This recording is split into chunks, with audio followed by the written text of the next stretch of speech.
On the evening of September 2, 2023, police discovered the lifeless body of Kendra Hatcher in a parking garage in Dallas, Texas. The stark reality of her death was marked by a single gunshot wound to her upper body. Utilizing surveillance footage from the vicinity, investigators noted a black Jeep Cherokee entering the garage moments before the fatal shot rang out, only to exit immediately after. Another camera captured a man emerging from the vehicle. The footage revealed a figure approaching the spot where Kendra had been shot, only to return to the Jeep as it departed. A still image from another camera hinted at a woman behind the wheel, prompting police to dig deeper into the vehicle's ownership. Investigators traced the black Jeep back to a woman named Brenda Delgado, who had borrowed it during repairs on her own car. The situation became increasingly suspicious, as Brenda had previously dated Kendra's current boyfriend. The investigators speculated that Brenda's past relationship might have morphed into jealousy, possibly making her an accomplice in Kendra's murder. They swiftly located Brenda and brought her in for questioning. As the detective laid out the grim details, he emphasized the urgency of understanding Brenda's connection to the case. Kendra Hatcher, a young woman with so much ahead of her, had been murdered on that fateful Wednesday. The detective mentioned a male figure linked to Brenda, stirring her memory of a past relationship. He explained that her name surfaced in connection with the black Jeep, leading to his inquiry about her whereabouts on the day of the incident. Brenda recounted her day spent with friends, detailing various activities before settling down for dinner at Chili's with her friend Jose. Based on her alibi, she claimed to have been at the restaurant when the shooting occurred. At 9 o'clock, Crystal picked her up, and they headed to Carrollton Library for study. Brenda recalled that they were there until 5:30, after which she and Billy grabbed a quesadilla before he dropped her off at Chili's. Curious about her company, the detective asked who she had met at the restaurant. With a hint of familiarity, Brenda replied that she met her friend Josie. The timeline was critical. The detective asked when they had left their location, and Brenda answered around 8:30.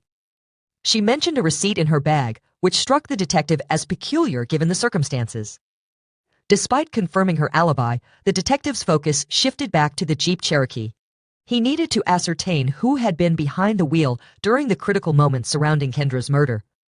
With uncertainty etched on her face, she admitted to having seen something on social media, but remained clueless about the unfolding tragedy. Her voice was tinged with concern as she offered her willingness to assist. The investigator pressed on, asking if she was acquainted with Kendra Hatcher. She shook her head, emphatically denying any knowledge of Kendra. Confusion clouded her memory as she recalled the moment she discovered the shocking news of Kendra's death. It dawned on her that it was the following day when the grim reality hit her. The investigator noted her lack of recognition, pushing further for clarity. She reiterated her ignorance about Kendra, insisting she had no connection to her life. Curiosity piqued, the investigator inquired if Kendra had been in a relationship. She hesitated, recalling a message from her friend Ricky, revealing it had only reached her the next morning. Ricky's message carried an air of sadness, but she remained oblivious to Kendra's romantic entanglements. Reflecting on her own past, she noted that she and her ex-boyfriend had parted ways a year prior, their relationship evolving into a close friendship. As the investigator sought to confirm her whereabouts, he requested consent to examine her phone. With a nod, she agreed, understanding that it was essential to corroborate her timeline through call logs. He assured her that this would facilitate the investigation, asking for contact numbers. Once Brenda signed the consent form, the police would delve deeper into the case. The detective's attention shifted to the Jeep Cherokee. He explained that Brenda had borrowed the vehicle while hers was in the shop, intriguing him further. The connection deepened as he recalled that Brenda had been involved with Kendra's current boyfriend. The conversation turned to a vehicle. The detective pressed, questioning whether Brenda had dropped her car off at a shop on Wednesday. Her denial was firm. No, she had not dropped her car off. He continued, suggesting that she had borrowed one of the shop's vehicles. Brenda's response was swift and resolute. It wasn't her. Crystal's role in the unfolding narrative became clear. She had been the one to drive Brenda, a detail Brenda confirmed. The vehicle borrowed had indeed been Crystal's means to get Brenda to the library. Yes, Crystal had borrowed the vehicle, the detective confirmed. He sought details about the car, wanting to ensure he had all the necessary information to piece the story together. Did Brenda drop her car off? The answer was affirmative. She had borrowed the Jeep in question. The conversation shifted as another voice interjected, revealing that Crystal had borrowed a car. The confirmation came quickly, stating that Crystal had indeed taken a Jeep since her own vehicle was unavailable that day. The Jeep in question was identified as the black vehicle shown in a photo. Detective Barnes sought to confirm if the shop owner recognized Crystal. The answer was positive. He had met her earlier that day. Curiously, the detective asked for Crystal's last name. Cortez, came the response, solidifying her identity in the investigation. Barnes planned to reach out to her for further inquiries. He expressed the need to verify some aspects of the story, indicating he would call Crystal and see if she could come in for questioning. The matter of transportation arose. Crystal's car was still out of commission. The detective considered sending someone to assist her, knowing her vehicle had been unreliable. Crystal relayed that her car was struggling to start, its battery failing her once again. The detective promised to make the call promptly. Detective Barnes made it clear that he intended to resolve this matter swiftly. He wanted to ensure everything was clarified today, hoping to avoid any further inconvenience to Crystal. The goal was to get to the truth without unnecessary stress. Detective Barnes understood the urgency of the situation. He needed to conduct an interview with Crystal Cortez next. The weight of the investigation pressed heavily on him, especially with the fear that Brenda Delgado might flee at any moment. Despite the mounting suspicions, the detective lacked sufficient evidence to charge Brenda with murder. However, he had unearthed an old, unpaid parking ticket. This would serve as leverage, allowing him to detain Brenda while he focused on interviewing Crystal. Crystal recalled her whereabouts, explaining that she had been at a friend's house before the detective arrived to pick her up. In a moment of levity, she mentioned their trampoline, expressing enthusiasm about jumping with the detective. But the investigation was serious, and she knew it. Detective Barnes introduced himself, grateful for her willingness to cooperate. He needed to discuss her involvement in the ongoing investigation. Crystal nodded, understanding the gravity of the situation. The detective pressed on, seeking clarity about her activities and whereabouts. Crystal assured him that she was ready to answer any questions he had. The investigator leaned forward, intent on uncovering the truth. He began, seeking clarity about the fateful Wednesday when the murder occurred. Crystal, sitting across from him, confirmed she was with Brenda that day. The investigator pressed for details, eager to piece together the events of that day. Crystal recounted the struggle with her car, which had broken down. She explained how they had borrowed a friend's vehicle, needing it to pick up her son from school. Brenda, on the other hand, had plans to study. Wednesday, the day in question, was marked by a typical afternoon.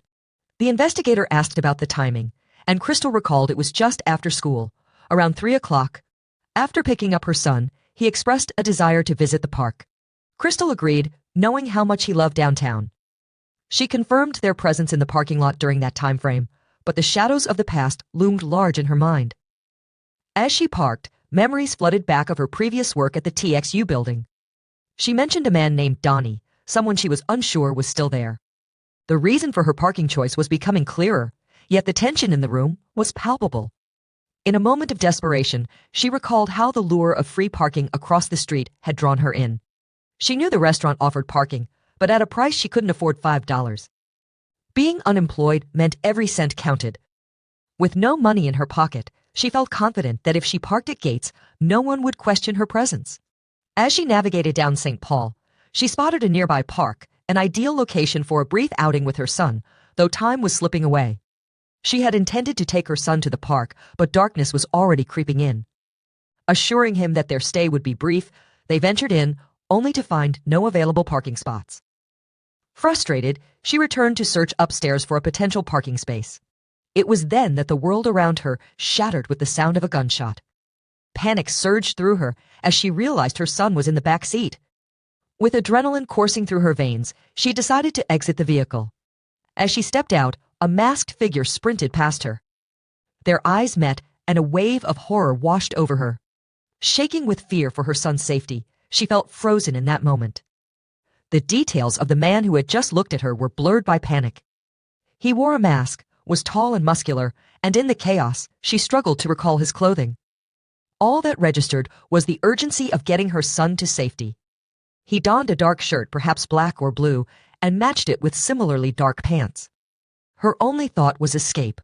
When asked about the weapon, she couldn't recall specifics. The weight of her brown purse felt insignificant compared to her instinct to protect her child. Her singular focus was survival. She relayed her experience to Brenda, insisting that she had merely walked in and out of the scene. Nervous for her son, she fretted about the look the assailant had given her, a gaze that seemed to pierce through her. When questioned about her actions following the encounter, she revealed that she had gone to pick up Brenda, feeling the need to share her unsettling experience. The words tumbled out as she expressed her apprehension about how events would unfold. Crystal's recollection placed her in the parking garage during the harrowing incident, a victim of circumstance rather than intent. She described seeing a tall man clutching a purse as she exited, a detail that would soon unravel under scrutiny. However, Crystal's account began to falter when detective work revealed discrepancies with the surveillance footage. The investigator, poised to confront her inaccuracies, calmly stated, "Are you aware that I've been in contact with Louise today?" The mention of Louise, the truck owner, marked a pivotal moment. The detective had pieced together fragments of evidence that led back to her. "I knew that truck was at the scene because there are cameras in the garage," he continued, deepening the tension of the interrogation. He laid out the timeline, detailing how he had spoken to both Louise and Brenda before finally confronting her. "I understand you might be anxious, but the best thing for you and your child is to tell the truth," he urged, his tone firm yet understanding. "I know where you were parked when it all happened," he asserted, emphasizing the urgency of honesty. Crystal, however, protested, claiming she had not parked, a statement already contradicted by the surveillance footage. Next to a red car he pressed, wanting her to grasp the gravity of her situation. "This isn't a game. I want to trust you, but I know what you're saying isn't the truth." The fear in her eyes was palpable. "I'm just scared for my life," she stammered.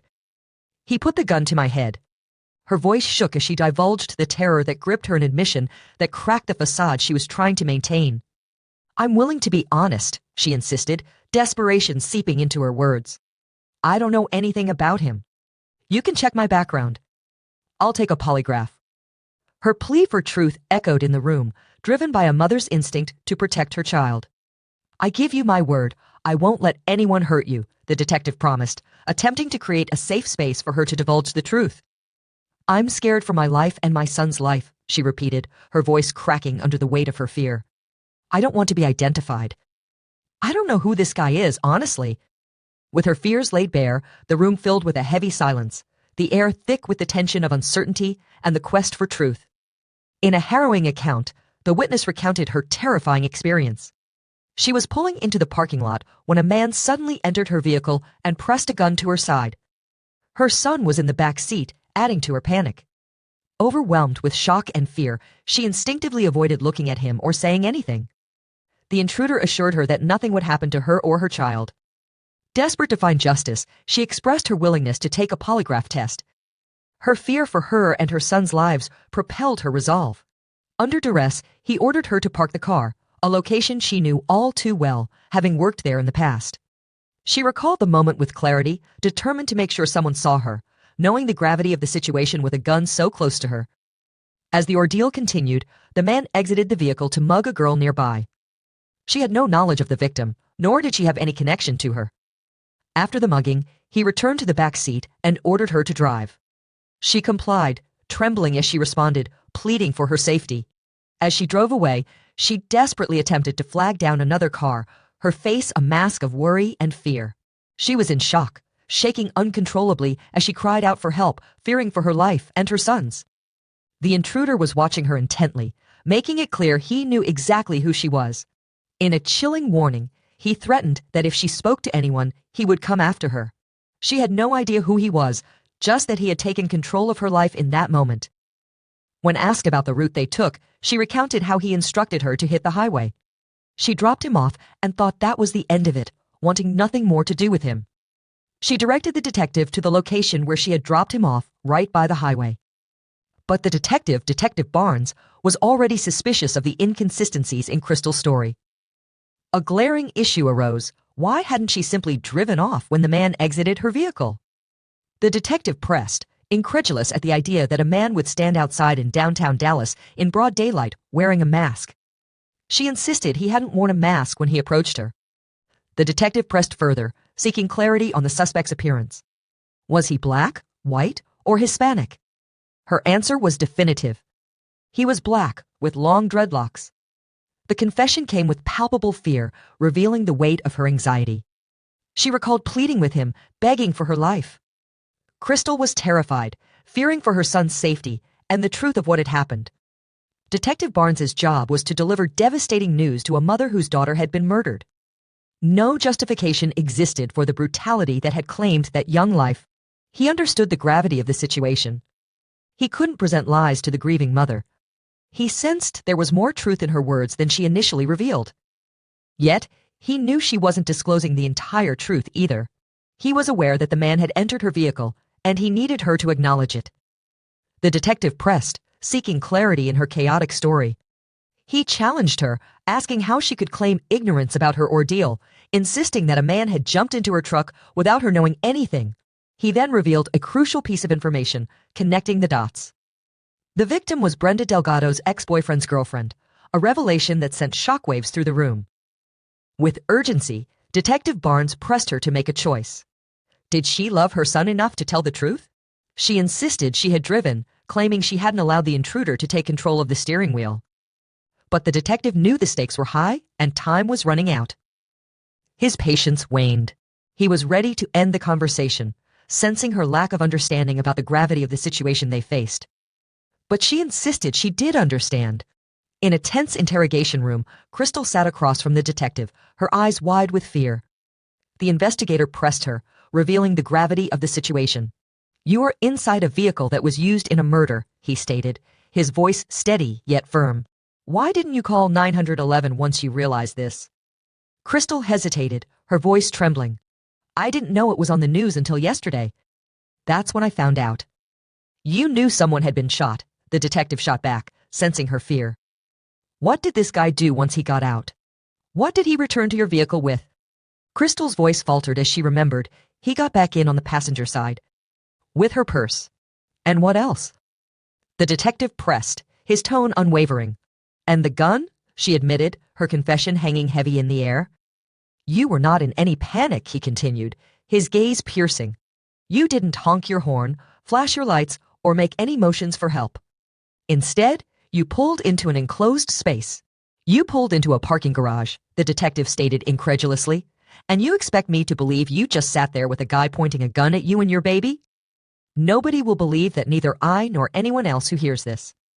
Crystal nodded slowly, recognizing the disbelief in his voice. "I understand nobody is going to believe that," she replied, her voice barely above a whisper. "I know. I completely understand, but I swear, I don't have anything." "You can polygraph me. You can test me." "You keep mentioning a polygraph," the detective interrupted sharply. "If I were to polygraph you, you would have failed because you're lying, and you're lying now." Crystal sighed, her facade beginning to crack. "Okay, I understand." The investigator's voice turned steely. He accused Crystal of deception, stating that a lie detector test would expose her dishonesty. Crystal's response was a quiet acknowledgement of his accusation. He pressed further, asserting that she had entered the room with falsehoods. Crystal defended herself, insisting she had nothing to hide, yet the investigator's skepticism lingered in the air. In a desperate attempt to build trust, Crystal professed her willingness to help. The investigator, however, remained unconvinced, questioning her sincerity. The gravity of the situation sank in as he reminded her that she had been behind the wheel of a vehicle linked to a murder. Confusion washed over her. She claimed to be unaware of the deeper implications of that day. The investigator's line of questioning turned tactical. He posed a critical question about her actions once they arrived. He noted that the vehicle's doors had not been locked, suggesting she had ample opportunity to escape the situation. The truth was undeniable. She had waited for him to return to his car. The investigator pressed her, unraveling the layers of her hesitance. Crystal finally admitted to her choice to wait. She recalled the man's ominous words. He claimed to know where she lived, instilling fear in her heart. The investigator, sensing the critical nature of her choices, reminded her of her priorities. Whoever she was protecting was not worth more than her child's safety. Yet, Crystal was left in a bind, asserting her ignorance about the man involved. She felt cornered, struggling to find the words. The investigator pressed on, demanding clarity about her presence at the scene. He warned her that Kendra was not chosen randomly. The pieces of this lethal puzzle were beginning to fall into place.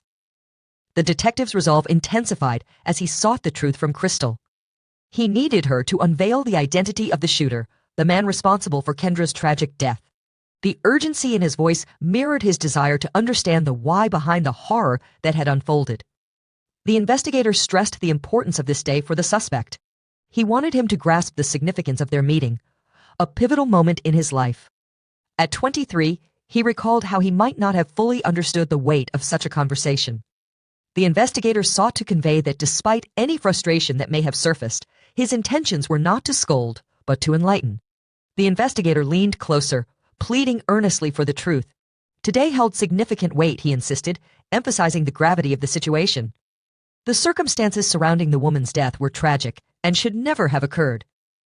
Yet, he reminded the suspect this moment wasn't solely about the victim or Brenda. It was about him, urging him to reflect on his own life. He inquired about his son, whose name appeared on the record as Test. He asked pointedly if he loved him, to which the suspect affirmed his feelings. In a moment of desperation, he insisted on the truth. They had only intended to rob her, he claimed, revealing his ignorance of the man in question. He swore before the investigator that he truly did not know him. Crystal Cortez described the plan as simple. The intention was to go in and take Kendra Hatcher's purse. She recounted how she had picked up a man from the street, a random guy alongside her son, who remained in the back seat. Brenda Delgado, the mastermind behind this scheme, had assured Crystal that the man would only take the purse and nothing more. However, things quickly escalated beyond Crystal's expectations. As she drove into the area and parked, uncertainty loomed. She reflected on the events, confessing that she had no idea how the situation spiraled out of control. Crystal insisted that the man was only supposed to take the purse and leave without incident. She was oblivious to the fact that he was armed until it was too late. When pressed about how she knew to pick him up in Oakland, she admitted it was all spontaneous, an encounter with a stranger that turned perilous. She claimed they just happened upon a guy on the street. There was no intricate plan, no deep knowledge of the man who would commit the robbery. Crystal emphasized that they had simply paid him for the job, without any foreknowledge of the dark turn it would take. The payment was made by her and her son, who were both in the car. Brenda had merely wanted Crystal to ensure the theft of Kendra's purse, a seemingly innocuous task that had sinister undertones. The reason behind Brenda's animosity toward Kendra was rooted in jealousy, a rivalry over a shared romantic interest. Crystal believed that the conflict stemmed from their connection to the same man, fueling Brenda's desire to confront Kendra personally. Yet, as she recounted the events, she maintained her ignorance regarding the man's true intentions. She acknowledged her role as an accomplice, but distanced herself from the gravity of the situation, emphasizing that she was not aware of the armed aspect of the plan. The detective, however, sensed that Crystal was withholding crucial details from him. During the interrogation, the detective pressed her, suggesting that while she was revealing part of the truth, it was far from the whole story. He inquired about the timeline of this ill-fated plan, which had unfolded just that Tuesday night. Brenda had instructed Crystal to pick up a man from around the block to carry out the purse theft, offering $500 for the act. Crystal's heart sank at the realization of how reckless this decision was, especially with her child present. She couldn't shake the guilt, admitting that she felt like a terrible person for allowing a stranger to commit a robbery while her baby sat in the back seat. Crystal's nervousness had been apparent to Brenda, who had dismissed her concerns. As the investigation unfolded, Crystal claimed that Brenda had offered her $500 to orchestrate the theft, a means to gather information about Kendra, who was now dating Brenda's ex-boyfriend. The detective, however, suspected that the real motive was far more sinister, a plot to kill Kendra rather than merely rob her. A more aggressive detective took over the interrogation, determined to extract the truth from Crystal. He confronted her directly, urging her to stop lying and to consider the impact of her deceit on her children. He reiterated that her son wasn't corroborating her story, which only added to the tension in the room. The detective made it clear that her attempts to conceal the truth would only exacerbate her situation. He demanded to know who the man was that had been hired. Hesitantly, Crystal revealed that she knew him only as the Moor, a name that offered little clarity. The detective pressed further, urging her to recall any other names associated with him. Crystal faltered under the questioning, insisting that Brenda was the one who had contracted the man for the job. Despite her earlier claims of familiarity, Crystal now backtracked, stating that Brenda had given her instructions on how to proceed. The detective was relentless, pointing out inconsistencies in her narrative, questioning her statements about seeing the man in the neighborhood. Crystal's story began to unravel as the detective highlighted her shifting accounts. He reminded her of her earlier claims about knowing the vehicle involved, but she maintained that she hadn't known about the gun or the true nature of the plan. When asked if Brenda had shown her a picture of Kendra, Crystal hesitated, admitting that she hadn't seen Kendra's face until it appeared on the news. The reality of her involvement weighed heavily on her conscience.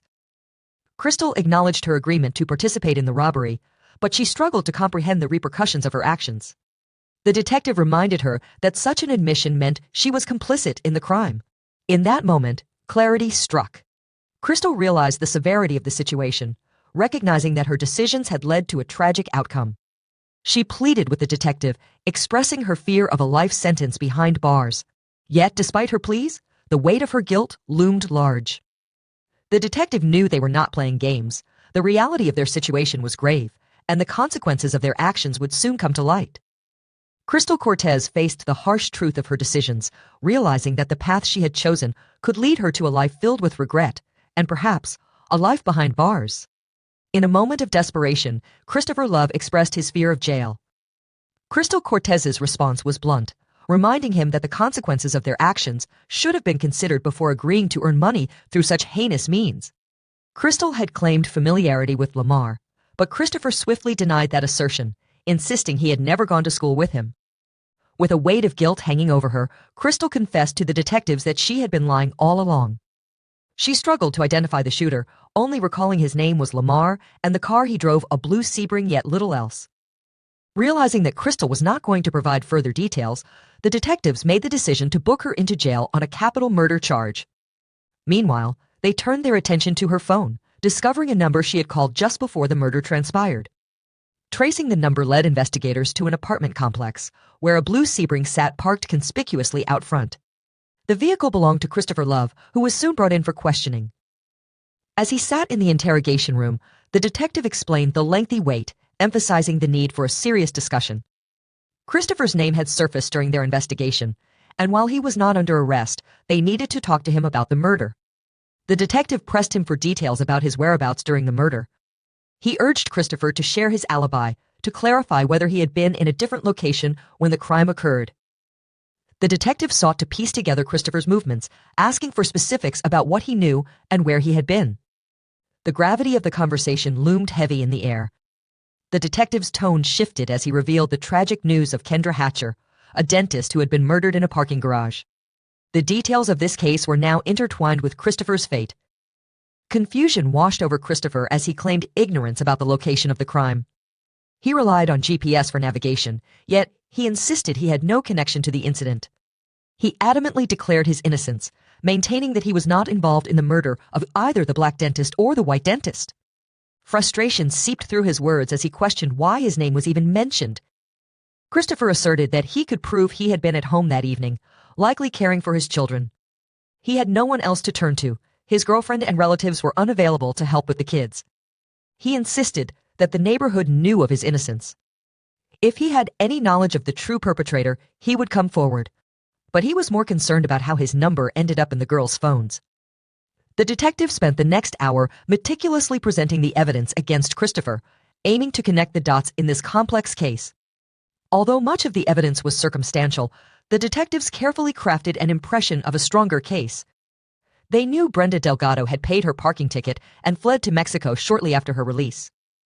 Without Christopher's confession, they were unable to issue a warrant for Brenda's arrest, which would allow for her extradition back to the United States. The detective painted a hypothetical scenario for Christopher. He suggested that if Christopher had been the one manipulated by Brenda, caught in a situation beyond his understanding, he would be in dire straits. The detective's words hung heavy with implication.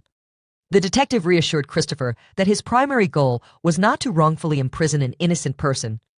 He emphasized the importance of ensuring the right individual faced justice, stating that his conscience depended on it. With a tone layered in empathy, the detective expressed sorrow for the young man involved in the murder, acknowledging the gravity of his actions, yet recognizing that he may have been unaware of the truth at the time. He felt pity for the man's family, caught in the aftermath of this tragedy. But he firmly stated that the young man was still responsible for the young woman's death, even if he had been misled.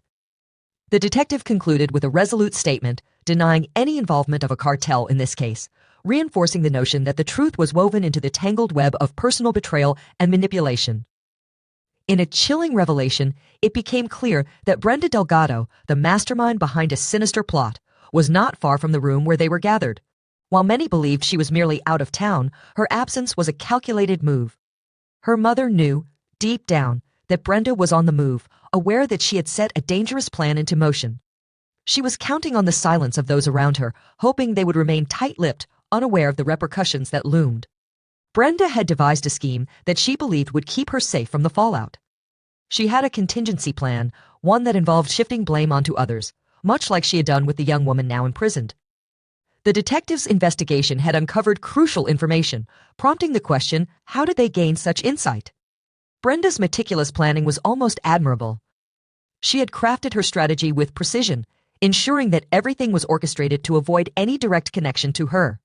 It was a web of deceit, spun with such careful consideration that she felt invincible in her efforts to evade responsibility. Yet, as the investigation progressed, it became evident that Brenda had underestimated the unfolding events. She had not anticipated that her carefully laid plans would begin to unravel.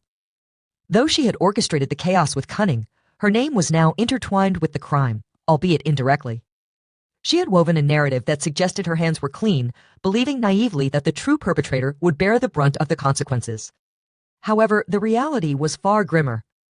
The shooter, Christopher Love, would face the law, yet he was just a pawn in Brenda's elaborate game.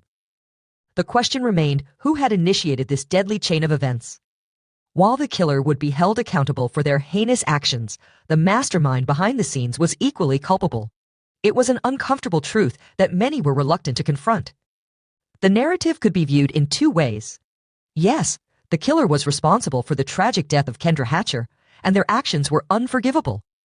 But the investigation revealed a deeper layer. If the killer had never received the information that fueled the crime, this discussion would not even be taking place. Finally, the relentless efforts of the detective began to yield fruit. Under the pressure of interrogation, Christopher finally spoke. When asked what he had been told, he replied, "She didn't really tell me anything. It was just like, go take this for the cartel." Christopher recounted the chaos that ensued. "I was paying all this money for the purse when she started fighting me. I wasn't in my car, so I just jumped into the back seat and we drove off." He continued, describing the moment of the crime. "She pulled over, got out of her car, and I jumped out to snatch her purse." He acknowledged the weight of his actions, admitting, "Yeah, I was wrong. I had a lot of drugs on me. I took the whole thing." As he relayed the sequence of events, he recalled the moment he needed her ID. "I thought I could use her ID to get into a place, so I took the whole purse. It was a desperate act driven by desperation." He remembered the fear of being confronted. "I knew the lady was going to jump out at me, and when she turned around, she was bagging up some crystals. I guess she stopped right in front of me, and I jumped in the truck, making her put the truck in park. The scene was chaotic. She was backing up while she shot." "How hard is it?" he asked, attempting to downplay the gravity of the situation. When pressed about his conversations with Brenda, he revealed, "She was asking me what kind of drugs I wanted." The detective pressed on, "And she told you she was from the cartel? What kind of conversation about drugs was it?" Christopher responded, "Oh, there were no prices. I don't have to pay for any of that, but she said she'd get you whatever you want." Yet, amid his admissions, Christopher remained cautious. "I believe that story is about 70 to 80% true.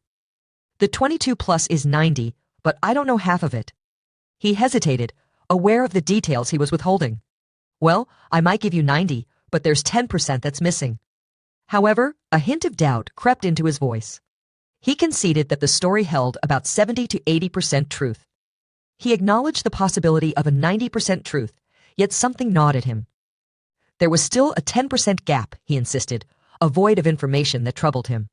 He leaned in, his tone shifting as he divulged critical details. A surveillance camera from the parking garage captured everything.